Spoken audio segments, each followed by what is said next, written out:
Imagine coming home after weeks away at college, expecting to find comfort, familiarity, and maybe a few leftovers in the fridge. But instead, you find something else. Empty cabinets, ransacked shelves, and a new reality you were never warned about. You reach for a snack, gone. You check the fridge, wiped clean. You open your DoorDash app, because somehow, your home isn't your home anymore. Now here's the kicker. When you decide to fend for yourself, they call you selfish. So tell me, if you're the only one taking care of your needs, does that make you the problem? She's 19, a college student, independent, responsible, and just trying to make it through the semester. Half the year, she lives away at school. But during breaks, she comes back home to her mom's place, a familiar setting that used to feel safe.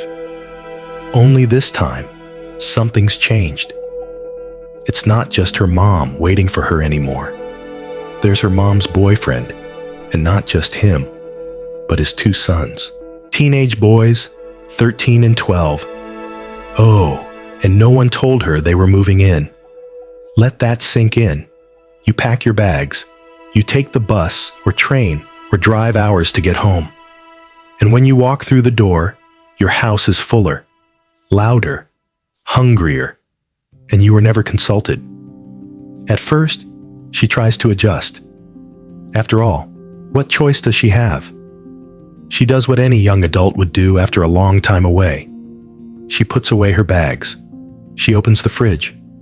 She looks forward to her favorite foods, her snacks, maybe a soda or 2. But everything, and I mean everything, is gone within 24 hours. The pantry? Cleared. The fridge? Ransacked. Even the freezer is suspiciously barren. And it's not just once. This becomes a pattern. Every time she comes home, the food disappears faster than it ever did before. She realizes what's happening.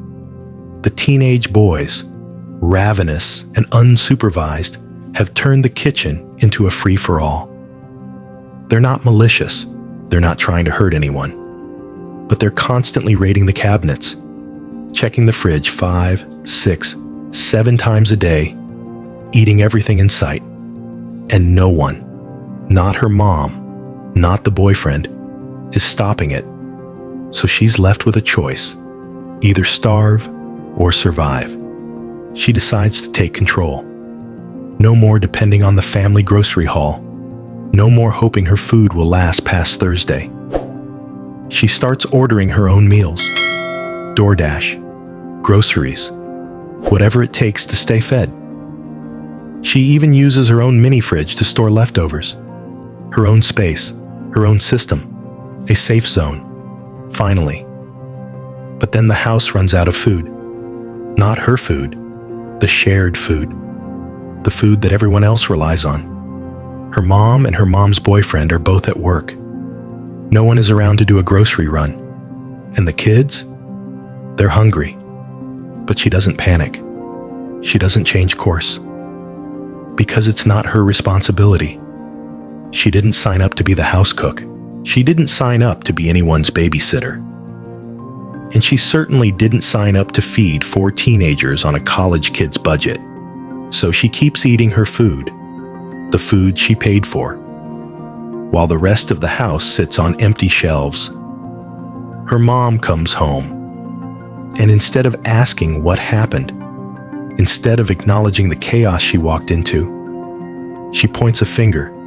She scolds her daughter, calls her selfish, says she only thinks about herself, that she needs to consider the whole family. The word selfish stings, because all she's been doing is trying to survive. She's been navigating a home that no longer feels like home, living around strangers, losing her privacy, losing her place. And now, she's losing her peace. She's left stunned, not angry, not screaming, just defeated. She wasn't trying to make a statement. She wasn't trying to rebel. She just wanted to eat. And now, she's the villain. No one asked her how it felt to come home to a new family she didn't choose. No one asked her how it felt to have her space invaded, her food taken, her peace disrupted. No one asked if she was okay. They only noticed when she stopped participating, when she stopped playing along, when she dared to draw a line. And now she's asking the question that brought us here. So, am I the asshole? For not feeding kids I didn't ask to live with? For protecting what little control I had left? For choosing not to go hungry in a house that doesn't feel like mine? Because if standing up for yourself is selfish, then what does that make the people who took everything for granted? This story hits different because it's not just about food. It's about boundaries.